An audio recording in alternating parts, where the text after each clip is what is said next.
Belgique, août 1944. Une jeune femme se tient au bord d'une route de campagne. Elle a 21 ans. Elle porte une robe simple. Elle tient une valise à la main. À l'intérieur se trouve un émetteur radio sans fil. Du genre que les nazis traquent à travers la Belgique depuis 4 ans. Du genre qui, si on le découvre, conduit à une cellule en sous-sol, un officier de la Gestapo et une rafale d'interrogatoires que personne ne survit. Une voiture militaire allemande s'arrête à sa hauteur. L'officier assis à l'avant observe la valise. Il la regarde. Il sort un pistolet et le braque sur son visage. Elle sourit. Il lui pose la question d'un ton dubitatif, en français. Elle reste parfaitement sereine. Elle répond en français, chassant ses soupçons. Il lui propose de la prendre à bord. Elle monte dans la voiture. Ils roulent ensemble pendant 20 minutes à travers la Belgique occupée. L'officier engage la conversation. Elle répond en français impeccable. Elle garde la valise sur ses genoux tout du long. Il la dépose au bord du village suivant. Elle le remercie. Elle regarde la voiture s'éloigner. Puis elle reprend la valise abritant la radio d'espionne et se dirige vers la prochaine maison sûre. Dans ce même bagage, elle transportait aussi des papiers concernant un homme que l'on lui avait décrit comme un leader clé de la résistance. Ce n'est qu'après la guerre qu'elle apprit sa véritable identité. Il s'agissait du prince de Belgique. Sa mission consistait à le maintenir en vie, à lui dénicher une piste d'atterrissage et à l'acheminer vers Londres. Elle accomplit les 3 tâches. Les Allemands n'en surent jamais rien. Peu de gens connaissent son nom. Hélène Marie Madden est née le 7 mai 1923 à Poperinge, en Belgique. Poperinge se niche à 6 miles à l'intérieur des champs plats des Flandres.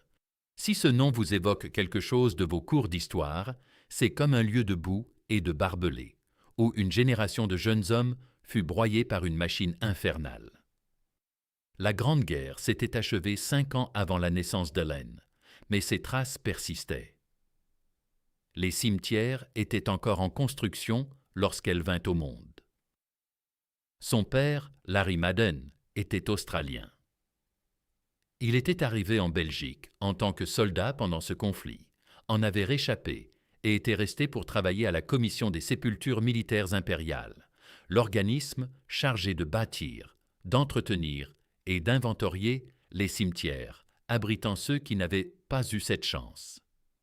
Il passait ses journées parmi les tombes. Il épousa une Belge du coin, Caroline Dupenel, et ils eurent une fille, Hélène. Lorsqu'Hélène avait 9 ou 10 ans, sa mère décéda. Caroline n'avait que 32 ans. Ce fut une fausse couche suivie d'une septicémie, une mort fulgurante qui ne laisse aucune marge de négociation. Larry Madden buvait déjà avant la disparition de son épouse. Cela aggrava les choses. Il perdit son emploi à la Commission des sépultures en 1932. Les archives ne précisent pas s'il partit de lui-même ou fut renvoyé. Puis il lâcha à sa fille une phrase qu'Hélène porterait toute sa vie. « Je ne veux pas d'elle, elle ressemble trop à sa mère. » Il l'envoya vivre chez ses grands-parents maternels à Poperinge. Prenez un instant pour y réfléchir. Une fillette de 10 ans, sa mère disparue. Son père encore de ce monde, qui la regarde et décide qu'il ne supporte pas sa vue, l'éloignant ainsi. Ses grands-parents possédaient l'hôtel Palace sur la Isère. C'était une demeure confortable, honorable, dans une ville respectable. Ils l'inscrivirent à la British Memorial School d'Ypres, où les enfants des familles britanniques encore actives en Flandre recevaient leur éducation. Ensuite, ils l'envoyèrent dans un pensionnat tenu par des religieuses. Le couvent imposait à ses élèves des bas noirs épais et des tuniques descendant jusqu'aux chevilles. Hélène les porta quelques semaines. Puis elle prit des ciseaux, raccourcit la tunique jusqu'aux genoux et trancha les bas aux chevilles. Le couvent pria ses grands-parents de venir la chercher. Elle avait 12 ans et se faisait déjà une idée ferme sur certains sujets. Elle revint à l'école britannique pour sa dernière année. On la nomma préfète, responsable de la discipline des plus jeunes. L'établissement qui l'accueillit n'en fut pas étonné. Ils avaient bien cerné sa personnalité. À 17 ans, elle se fiança. Il s'appelait Edgar Callan, un officier belge. Elle avait 17 ans. Lui était plus âgé. Et nous étions en 1940, à l'aube d'un bouleversement mondial qui rendrait ces fiançailles caduques. Le 10 mai 1940. L'Allemagne envahit simultanément la Belgique, la France et les Pays-Bas. Le régiment d'Edgar Callan fut appelé sous les drapeaux. Hélène ne le revit jamais. Dunkerque n'était pas censé être son destin. Lorsque l'armée allemande déferla sur la Belgique en mai 1940, elle avança à vive allure. Il n'y eut ni retraite organisée, ni couloir de sécurité. Le front s'effondra en jours, non en semaines. Hélène Madden avait 16 ans. Son fiancé combattait au front. Ses grands-parents étaient trop âgés pour fuir. Elle prit la fuite malgré tout. Accompagnée de sa tante de 19 ans, Simone Dupenel, elle partit vers la côte. L'objectif était clair et désespéré. Atteindre la mer, traverser vers l'Angleterre. Ce qui suivrait serait un souci pour plus tard. Les routes étaient un chaos indescriptible. Soldats, civils, réfugiés, charrettes, chevaux, automobiles. Tout le monde se dirigeait vers la côte. Tous savaient que l'armée allemande avançait juste derrière eux. Les routes étaient bombardées. Des gens y perdèrent la vie. Au cours de leur périple, Hélène et Simone se retrouvèrent dans une grange, tapis, guettant le passage des patrouilles allemandes. 3 soldats britanniques les découvrirent. Knocker, Smudger, Gary. Pas leur vrai nom, mais leur sobriquet militaire, ceux qui s'accrochent et effacent ce qu'un homme portait chez lui. Ces soldats tentaient eux aussi de gagner Dunkerque, comme la foule. Ils observèrent les 2 femmes. Ils pesèrent sa situation. Ils leur prêtèrent leurs grands manteaux et leurs casques en tôle. Les 5 poursuivirent ensemble jusqu'à Dunkerque. 2 femmes déguisées en soldats britanniques, flanquées de 3 hommes qui les serraient de près dès qu'un regard s'attardait. À leur arrivée, Hélène raconta plus tard, tout l'endroit était en flammes. Je n'avais jamais vu ça, même au cinéma. J'ai cru que mon heure était venue. À Dunkerque, en mai et juin 1940, environ 400 000 hommes, pour la plupart britanniques, cherchaient à s'évacuer par le Channel sur n'importe quel bateau flottant. Les plages subissaient des attaques aériennes. Le port était pilonné par l'artillerie. Des hommes périssaient dans l'eau. D'autres agonisaient en attendant dans les dunes. L'ensemble du système militaire ordonné s'était effondré en une unique interrogation désespérée. Parviendrons-nous à exfiltrer ces troupes avant que les Allemands ne referment l'étau? On n'était pas censé évacuer des femmes.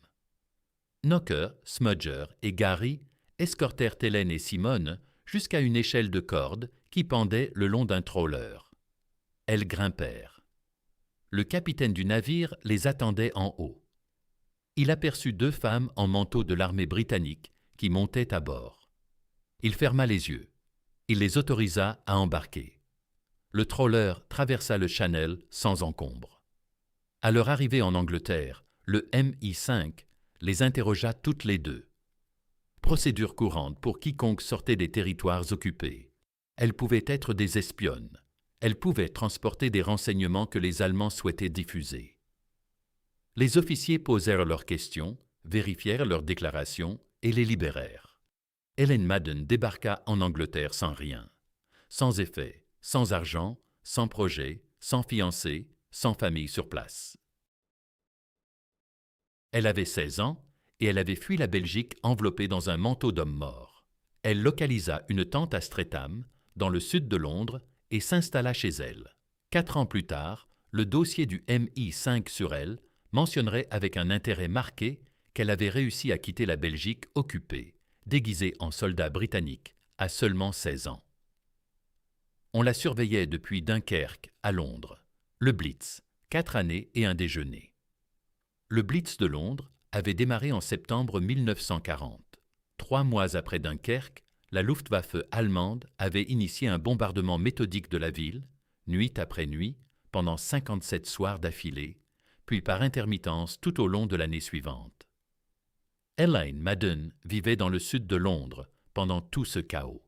Elle était arrivée les mains vides et elle s'était construite une existence, un emploi, des amitiés, un appartement à Battersea partagé avec une femme prénommée Susan. Elle bossait, elle s'ajustait. À 17 ans, elle traversait le pilonnage aérien d'une métropole qui l'avait adoptée par pur hasard. Elle postula pour intégrer l'Auxiliary Territorial Service, l'ATS, la branche féminine de l'armée britannique. À l'époque, l'ATS accomplissait un rôle crucial. Observatrice antiaérienne, conductrice, secrétaire, opératrice téléphonique, tout le soutien administratif d'une armée en guerre. Hélène n'avait cure du soutien administratif. Elle maîtrisait 3 langues, l'anglais, le français et le flamand. Elle connaissait la Belgique comme seule une personne y ayant grandi pouvait le faire. Les rues, les patois, les codes sociaux, les réactions sous occupation. Elle saisissait ce que les Allemands avaient infligé au pays qu'elle tenait pour sien. Elle confia à Suzanne qu'elle aspirait à une mission exploitant ses atouts, plus qu'un simple poste à l'ATS. Ce qui suivit fut l'un de ces instants anodins qui changent tout. Un officier américain avait pris l'habitude d'inviter Hélène et Suzanne à déjeuner de temps à autre. Amical, décontracté, sans chichi. Un après-midi, Hélène exprima son agacement. Elle avait des compétences que l'ATS gaspillait. Elle parlait 3 langues, elle maîtrisait la Belgique. L'officier prêta l'oreille. Puis il proposa d'arranger un entretien. Il y avait un homme à l'ambassade américaine, expliqua-t-il, qui recrutait pour des opérations secrètes non précisées. Hélène accepta avant même de bien saisir la proposition. L'entretien eut lieu à l'ambassade. L'homme posa ses questions, puis il nota qu'elle était britannique, pas américaine, donc il devrait d'abord obtenir l'accord des services britanniques. S'il la réclamait, il la laisserait partir. Les Britanniques la voulaient. Le M15 conservait son dossier depuis Dunkerque. Elle rencontra des contacts dans le sud de Londres, le SOE, le Special Operations Executive, l'armée secrète de Churchill. Ils lui proposèrent la Belgique. Les risques, ce à quoi elle consentait vraiment. Avant d'être admise au sein du SOE, on fit asseoir Hélène Madden pour lui exposer les risques réels. C'était une procédure habituelle au sein du SOE. Ils ne choisissaient pas leurs recrues uniquement sur leur ardeur. Ils sélectionnaient celles qui saisissaient pleinement ce à quoi elles s'engageaient, car un courage mal informé mettait tout le monde en péril. La section T, dédiée à la Belgique au sein du SOE, affichait un taux de perte d'1 sur 3. Sur 3 agents parachutés en Belgique, 1 ne revenait pas vivant. Pas blessé, pas fait prisonnier et échangé. Mort, les probabilités pour la section F en France, celle dont la plupart des gens ont entendu parler, étaient déjà sinistres. Mais pour la section T, c'était encore plus redoutable. La Belgique, pays plus restreint, était plus intensément occupée, avec une présence de la Gestapo qui avait perfectionné ses techniques pendant 4 ans. Les réseaux d'informateurs étaient profondément enracinés et solides. Les services de renseignement allemands savaient que le SOE y opérait et avaient démantelé plusieurs filières. 4 agents du SOE avaient été arrêtés dans la région des Ardennes, juste avant le départ prévu d'Hélène. On les avait torturés, puis on les avait décapités. On le lui raconta sans détour, avec précision, car le SOE tenait à ce qu'elle prenne une décision éclairée. Elle répondit qu'elle souhaitait y aller. Le SOE l'envoya ensuite au conseil d'évaluation des étudiants à Cranleigh, dans le Surrey, pour des tests psychologiques et d'aptitude. Le responsable du cours qui l'évalua nota dans son rapport « Cette jeune fille possède une bonne intelligence, une assurance naturelle, une imagination fertile et elle est capable de décisions fermes. Son désir désintéressé d'aider la cause belge ne fait aucun doute. Elle est mûre pour son âge et sa conscience de son pouvoir de séduction ne risque pas de nuire à son engagement dans la mission. Relisez cette dernière phrase. Sa conscience de son pouvoir de séduction ne risque pas de nuire à son engagement dans la mission. En langage institutionnel concis, de 1944, cela signifiait qu'elle savait qu'elle était attirante. Elle connaissait l'impact qu'elle exerçait sur autrui et ne laisserait pas cela la détourner de son objectif. Il se trompait sur ce point. La séduction ne l'empêcherait pas de se concentrer sur le travail. La séduction était le travail même. Une femme de 21 ans capable d'entrer dans une salle remplie d'officiers allemands et de les inciter à lui être utile n'était pas un handicap. C'était une arme. La formation visait à forger un espion de l'intérieur vers l'extérieur. L'entraînement SEE n'avait pas pour but de vous insuffler de la confiance. Il servait à vérifier si vous en aviez déjà. La partie physique se déroulait en Écosse, sur un relief des Highlands du même genre que celui qui brisait les corps et les âmes des hommes depuis des siècles.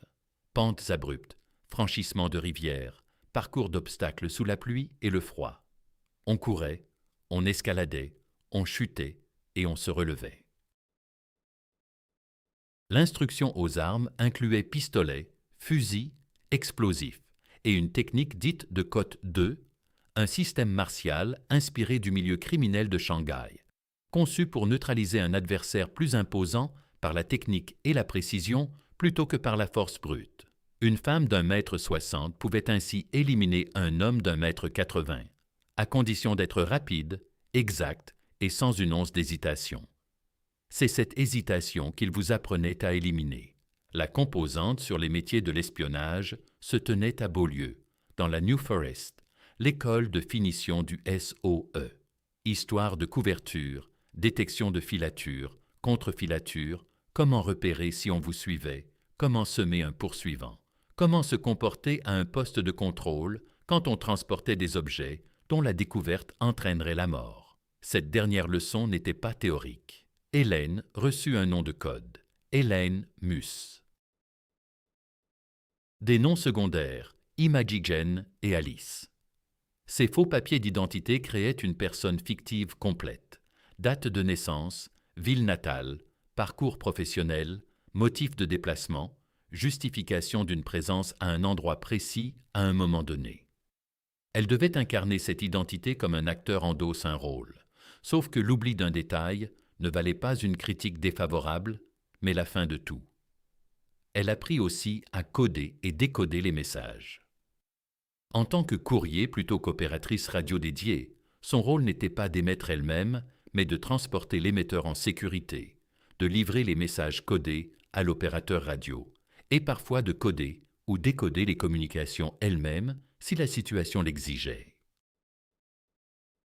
Elle réussit l'ensemble. La nuit du 5 août 1944, elle monta à bord d'un bombardier Liberator de l'US Army Air Force et s'envola vers l'est, en direction de la Belgique, vers les Ardennes, vers la zone où 4 de ses camarades avaient été capturés, torturés et décapités 6 semaines plus tôt. Le largage, le 5 août 1944. Ce qu'elle aperçut en descendant dans l'obscurité était magnifique. Les Ardennes belges, baignées de clairs de lune d'août, de vastes champs de cultures ondulants, pâles et luminescents, vus d'en haut, parsemés de bosquets d'arbres et de fermes, isolés çà et là. Le paysage, étalé comme une carte, serein, immobile et totalement indifférent à la guerre qui le ravageait. On lui avait indiqué que la zone de largage était un ensemble précis de champs aux abords d'un village spécifique. En bas d'elle, au sol, elle distinguait 2 silhouettes minuscules qui rangeaient déjà leurs parachutes. Ses collègues agents, André Wendeland, le chef de son circuit, et Jack Van Despiel, l'opérateur radio. Elle descendait lentement en planant. Cela faisait 4 ans qu'elle avait quitté la Belgique. Elle était partie à 16 ans, emmitouflée dans un manteau d'armée appartenant à un mort. Elle revenait à présent en tant qu'agent de renseignement aguerri, muni de faux papiers, d'une identité d'emprunt et de l'information sur le sort des 4 agents qui l'avaient précédé. Le sol se rapprochait. Elle atterrit. Elle ramassa son parachute. Quelque part aux alentours, l'armée allemande occupait encore le pays qu'elle était venue aider à libérer. Elle enterra le parachute, se recomposa et se dirigea vers la ferme où l'attendait le premier contact de la maison sûre. Elle était de retour chez elle. La mission impliquait du sabotage et un prince. Le rôle officiel d'Hélène Madden consistait à servir de courrier rapide pour le chef de circuit André Wendelan. En réalité, cela signifiait qu'elle était ses yeux, ses oreilles, ses jambes et sa voix. L'infrastructure humaine mobile qui reliait les éléments fixes et périlleux de l'opération. Wendelan, en personne, était un homme recherché. Le service de renseignement allemand, la Sûreté, avait un dossier sur lui. Il ne pouvait se déplacer librement. Il ne pouvait entrer dans un village pour poser des questions sans risquer gros. Hélène, si. Elle avait 21 ans et en paraissait moins. Elle maîtrisait le français belge avec l'accent et les tournures d'une personne élevée sur place. Elle n'avait pas de dossier, pas de lien connu. Rien qui puisse éveiller les soupçons.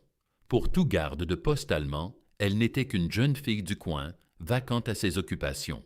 Ses tâches consistaient à récolter des renseignements sur les sites de lancement des fusées V1 et V2 dans la région, à coordonner avec les cellules locales de la résistance, à transporter des messages codés entre les membres dispersés du circuit et, comme on le lui avait indiqué avec précision, à repérer une piste d'atterrissage et à organiser le transfert sécurisé vers la Grande-Bretagne d'une personne extrêmement importante.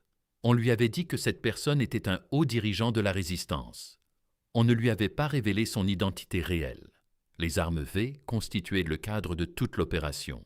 Depuis juin 1944, l'Allemagne bombardait Londres et le sud-est de l'Angleterre avec des bombes volantes V1. Les missiles balistiques V2 ne tarderaient pas à suivre. Les sites de lancement se trouvaient dans les Pays-Bas, en Belgique, aux Pays-Bas et dans le nord de la France. Les Alliés avaient besoin de leurs emplacements. Ils avaient besoin d'itinéraires, de coordonnées, d'horaires, de tout ce qui pouvait faciliter des raids aériens pour détruire l'infrastructure. Hélène recueillait ces informations comme tout bon agent le fait. Par bribes, au fil des conversations, des observations, des confidences de gens qui lui faisaient confiance parce qu'elle était une jeune femme à vélo qui s'arrêtait pour demander son chemin, acheter quelque chose à un étal de marché, ou simplement discuter du temps, des Allemands et des rumeurs sur l'avancée des Américains vers le nord. Elle transportait aussi l'émetteur radio, pas en permanence. L'appareil, dissimulé dans une valise ordinaire, circulait entre les membres de l'équipe selon qui voyageait et où. Les femmes étaient bien moins susceptibles d'être contrôlées lors des fouilles routinières ou des perquisitions surprises. Les jeunes hommes en âge de servir étaient constamment arrêtés, car les Allemands les traquaient pour les enrôler de force dans les travaux obligatoires. Ainsi, Hélène le portait plus souvent que quiconque, le trajet en voiture de 20 minutes qui aurait dû clore l'affaire. Voici ce que l'on sait de ce qui s'est passé. Hélène Madden marchait le long d'une route en Belgique occupée. Elle avait l'émetteur radio dans sa valise. Un véhicule militaire allemand s'arrêta. L'officier à l'intérieur lui proposa de l'emmener au village suivant. Elle accepta. Prenons un instant pour y réfléchir, car sa décision exigeait un calcul que la plupart des gens dans une telle situation n'auraient tôt pu effectuer. Option 1. Refuser le trajet. Dire merci, non, je préfère marcher. C'est l'option sûre, évidente, celle que dictent tous les instincts et la raison. Mais c'est aussi l'option suspecte. Une jeune femme seule, sur une route de campagne, déclinant l'offre aimable d'un officier allemand, paraissant nerveuse, s'éloignant précipitamment. C'est le genre de comportement que la Gestapo avait appris à ses indicateurs et collaborateurs à surveiller. C'est précisément ce type de faux pas qui mène à une délation, à l'ouverture d'un dossier. Option 2, accepter le trajet. Monter dans la voiture, poser la valise contenant la radio d'espionnage sur ses genoux, engager la conversation, sourire, jouer la fille qui accepte un coup de main parce que c'est normal pour les filles et qu'il n'y a rien d'anormal ici. Tout est ordinaire. Elle monta dans la voiture. Ils roulèrent pendant 20 minutes. L'officier parla. Elle répondit. Son français était impeccable. Pas celui d'une étrangère qui l'avait appris, mais celui d'une native du pays frontalier flamand-français, où les deux langues se mêlent et se disputent dans chaque phrase. La valise reposait sur ses genoux. L'émetteur se trouvait à l'intérieur de la valise. L'officier était assis à 18 pouces d'un des secrets les mieux gardés de la Belgique occupée. Il n'avait jamais posé de questions sur la valise. Il l'avait déposée au bord du village. Elle l'en avait remercié.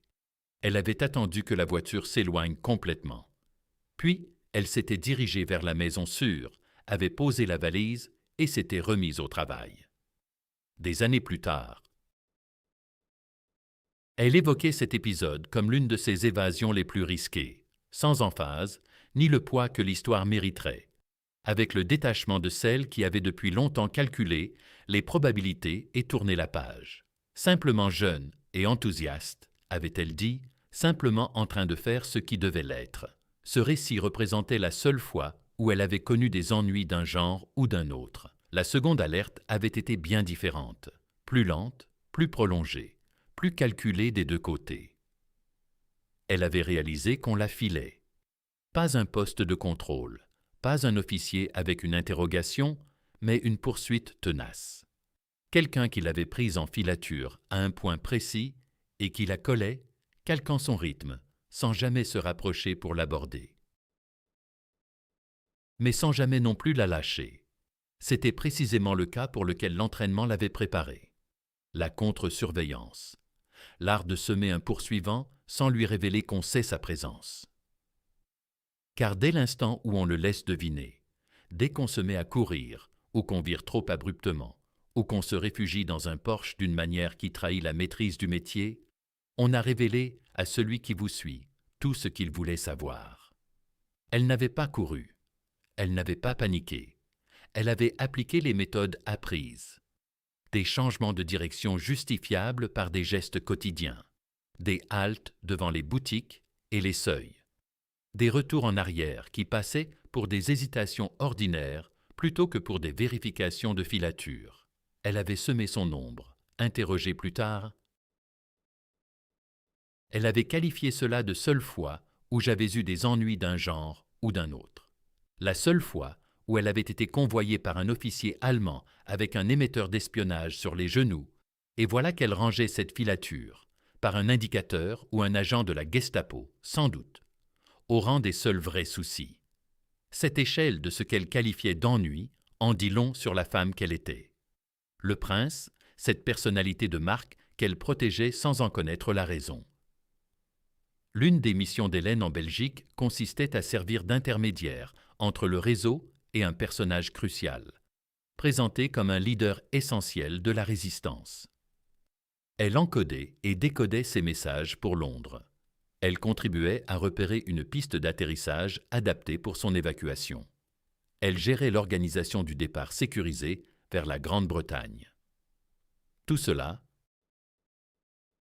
elle l'accomplissait sans savoir de qui il s'agissait. Le SOE compartimentait les informations par mesure de sécurité. Ce que l'on ignore, on ne peut le trahir. En cas d'arrestation et d'interrogatoire, elle ne pouvait divulguer un nom qu'elle ne possédait pas. Ce n'était pas une défiance envers elle.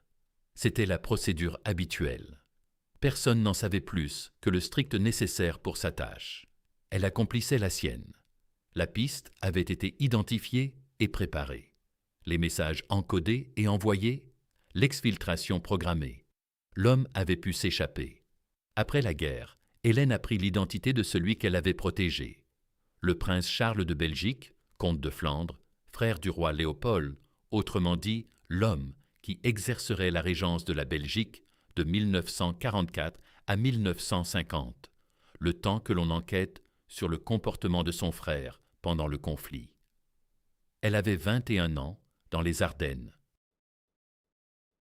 pédalant d'une ferme à l'autre avec sa valise, son alibi et ses faux papiers, orchestrant l'évasion en toute sécurité de l'héritier du trône belge. Et elle l'ignorait. Cette révélation, quand elle survint, ne lui inspira pas de fierté, mais une sorte d'éclairage rétrospectif. J'imaginais qu'il s'agissait d'un leader de la résistance important, avait-elle dit. C'est ce qu'on m'avait dit. Je me suis contenté de m'y atteler. Juste de m'y atteler. Cette expression allait la caractériser, la libération et les missions qui suivirent. En septembre 1944, les forces alliées libérèrent la Belgique. La libération fut rapide à l'ouest. Bruxelles tomba le 3 septembre. Le front allemand s'effondra sur un large secteur, et pendant quelques jours euphoriques, on crut que la guerre pourrait s'achever avant l'hiver. Ce ne fut pas le cas. La bataille des Ardennes attendait encore. Mais la Belgique était libre. Et Hélène Madden y avait contribué. La plupart auraient regagné leur foyer. Hélène intégra un groupe SOE dirigé par René Verstrepen, actif dans l'ouest des Pays-Bas. Elle officiait comme codeuse aux côtés de l'opérateur radio Michael Blay, fournissant des renseignements à la première armée canadienne qui avançait vers le nord. Et au cours de cette période, un autre événement se produisit. Elle et André Wendelan, le chef de réseau sous lequel elle avait servi dans les Ardennes, étaient devenus amants. La guerre produit ses effets. La proximité, le danger, la conscience permanente de la mort. Ceux en qui vous confiez votre vie finissent par emporter toute votre confiance. Après la libération, le nouveau gouvernement belge proposa à Wendelan le poste d'ambassadeur de Belgique en Autriche. C'était précisément le genre de rôle que son engagement pendant la guerre lui avait valu, et il était qualifié sous tous les aspects, sauf un. Le corps diplomatique belge appliquait une règle informelle mais inflexible. Les ambassadeurs devaient disposer de ressources personnelles, d'une fortune privée ou du moins de son apparence. L'appareil social d'un poste diplomatique, les dîners, les résidences, le personnel, la garde-robe, exigeaient des fonds que aucun salaire gouvernemental ne pouvait suffire à couvrir. Le père d'André Wendelin était un général. Il possédait une belle maison. Il n'était pas dans le besoin, mais il n'avait pas de grande richesse. Hélène en avait encore moins que lui. Il épousa donc une femme qui, elle, en avait. Une femme fortunée, avec les bonnes relations et la famille adéquate. Pas Hélène. Elle l'apprit comme on découvrait ce genre de nouvelles en 1945, de manière soudaine, sans doute par quelqu'un qui pensait qu'elle était déjà au courant, et d'une façon qui fit vaciller le sol sous ses pieds pendant un bon moment par la suite. Des années plus tard, avec la franchise de celle qui a eu des décennies pour digérer l'affaire, elle déclara « Il a épousé une fille avec de l'argent et moi, j'ai épousé Michael Blay par dépit. » Par dépit? Cette femme qui avait traversé la Belgique occupée avec une radio d'espionnage sur les genoux, qui avait tenu une conversation anodine avec un officier allemand pendant 20 minutes sans que sa voix tremble, affirmait cela. Que la seule décision prise dans la colère, par orgueil blessé, fut celle qui modela le reste de son existence, plus que toutes les missions. Les camps pour lesquels aucune formation n'aurait pu la préparer. Avant cela, avant le mariage et ses conséquences, il y eut une dernière mission. En 1945, Hélène Madden s'engagea dans la Special Allied Airborne Reconnaissance Force, ou SARF. L'objectif de la SARF consistait à pénétrer dans les camps de concentration nazis au moment de leur libération pour y rechercher des personnes, en particulier les agents SOE survivants, les prisonniers politiques belges et les membres de la résistance.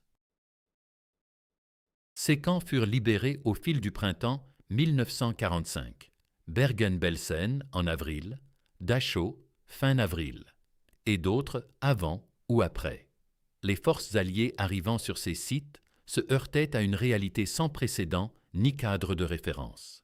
Les photos issues de la libération de Bergen-Belsen, publiées dans les journaux britanniques et projetées dans les cinémas sous forme de bobines d'actualité, poussèrent les gens dans les magasins et les foyers de tout le Royaume-Uni à s'immobiliser sur place.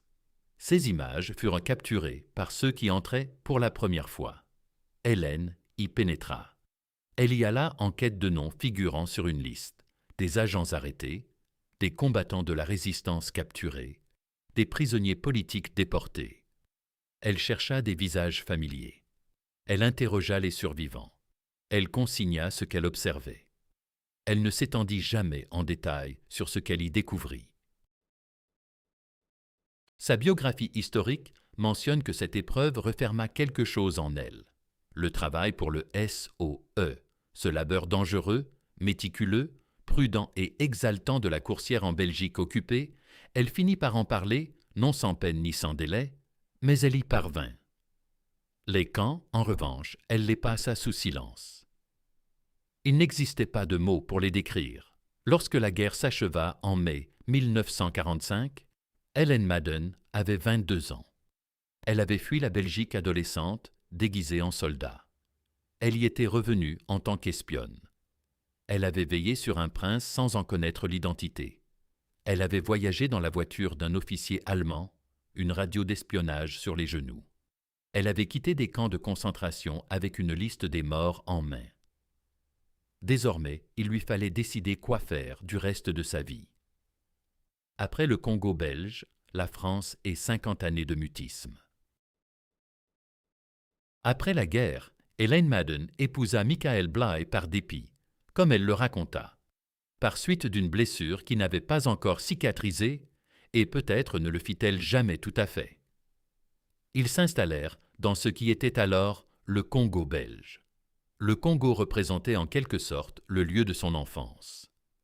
Son père y avait exercé en Afrique équatoriale avant que tout ne bascule, et le continent exerçait sur elle une attraction qu'Angleterre n'avait pas. Elle y construisit une existence. Elle y demeura. Elle n'évoquait pas la guerre, non par honte, mais parce qu'elle était trop vaste, trop complexe, trop remplie d'éléments que le langage quotidien ne pouvait englober. Ceux qui l'entouraient n'avaient pas vécu cela. L'écart entre ses actes et ce qu'elle pouvait en dire était trop grand pour être comblé par une simple discussion. Aussi se taisait-elle. Elle poursuivait sa route, jeune et enthousiaste, comme elle l'avait dit, se contentant de faire ce qui s'imposait. Et voilà que c'était terminé, et qu'il restait toute une vie à mener. Finalement, elle s'établit en France, à Pont-Saint-Esprit en Provence, une bourgade de vignobles et de lavandes, baignée d'une lumière du sud, qui donne l'impression que le monde entier vous attendait. Elle était âgée alors, et seule. Sue Elliott, l'auteur de sa biographie qui la rencontra vers la fin de ses jours, la dépeint habitant un petit appartement dans le sud de la France, se sentant, selon ses termes, abandonnée par le pays pour lequel elle avait risqué sa vie. Elle avait dans les 80 ans. La croix de guerre belge se trouvait sans doute quelque part dans cet appartement. À un âge avancé, elle se mit enfin à parler. Lentement, avec une prudence extrême, comme si elle avait longuement pesé chaque détail de son récit pour le restituer avec une honnêteté absolue, elle s'adressa à Sue Elliott. Des visites hebdomadaires, une transcription méticuleuse, et naquit la biographie intitulée « I Heard My Country Calling », parue en 2015. Elle évoqua sa formation, les Ardennes, l'officier allemand et la valise. Elle parla d'André Wendelan avec la franchise de celle qui s'était réconciliée avec une blessure ancienne. Les camps, elle les décrivit par bribes, car c'étaient des fragments qu'elle possédait encore. Et lorsqu'il s'agissait d'elle-même, sa voix resta d'une constance inébranlable. Je n'étais pas une héroïne, juste une jeune fille enthousiaste, prête à tout, sauf à intégrer l'ATS. Je n'étais pas une héroïne, mais je peux encore me regarder dans la glace et en être fière. Quoi? S-H. A-R-N-D. Compton, les distinctions d'Hélène Madden. La Belgiane Quadjera, la croix militaire belge, pour bravoure sous le feu ennemi, l'une des plus hautes décorations du pays.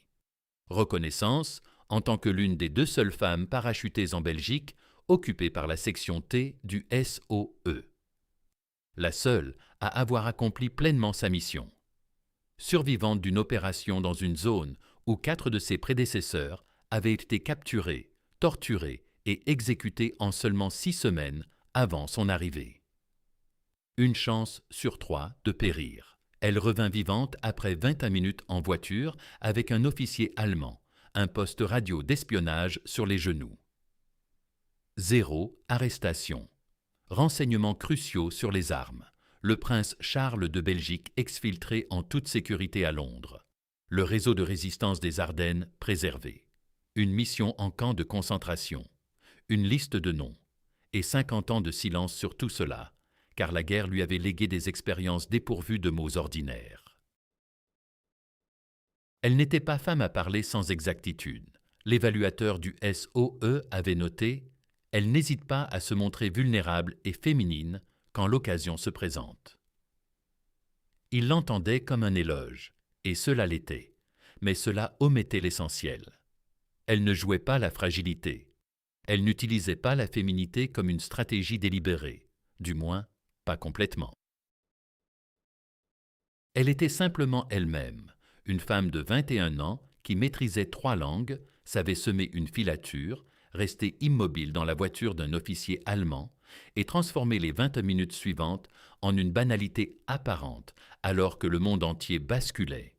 Un mot mal choisi, une expression inappropriée ou un regard fuyant vers la valise fatale aurait scellé son destin. Elle n'hésitait pas à se montrer vulnérable et féminine quand l'occasion se présentait, mais elle n'hésitait pas non plus à transporter le poste radio quand nul autre ne le pouvait, à refermer le miroir. Voici ce que l'histoire d'Hélène Madden nous enseigne. Le courage n'exclut pas une vie ordinaire. Il n'efface pas un amour qui a mal tourné, un père qui vous a regardé en disant qu'il ne voulait pas de vous, ou la solitude profonde de rentrer d'une guerre que nul autour de vous ne peut saisir. Le courage, c'est ce que l'on fait de tout cela. C'est ce que l'on édifie à partir d'une enfance vécue à l'ombre des tombes d'autrui. C'est ce que l'on choisit de faire des talents qu'on possédait avant que quiconque ne les juge précieux. Hélène Madden a grandi entourée des tombes de la Première Guerre. Elle a fui la Seconde en adolescente, vêtue d'un manteau de mort. 4 ans plus tard, elle y est retournée de son plein gré, par parachute, avec de faux papiers et une valise qui pouvait la condamner. Interrogée sur ses motifs, elle répondit qu'elle voulait aider la Belgique, qu'elle avait entendu l'appel de son pays. Elle le formula plus simplement encore. Elle était jeune, exaltée, prête à tout, sauf à l'ATS. L'ATS était sûr. L'ATS comptait, accompli par des gens essentiels. L'ATS ne l'aurait pas placée dans une voiture avec un officier allemand et un poste radio sur les genoux. Elle ne voulait pas de l'ATS. Elle voulait la Belgique. Elle voulait le danger à la mesure des enjeux. Elle voulait agir d'une façon qui compte, en savoir la certitude et pouvoir se mirer sans regret. Elle obtint les 3, et à la fin de sa vie, dans un petit appartement de Provence, octogénaire, après avoir gardé le silence sur tout cela pendant la majeure partie de son existence adulte, elle prononça sur elle-même la phrase la plus humble et la plus vraie qu'on puisse dire de ce qu'on a fait de son temps.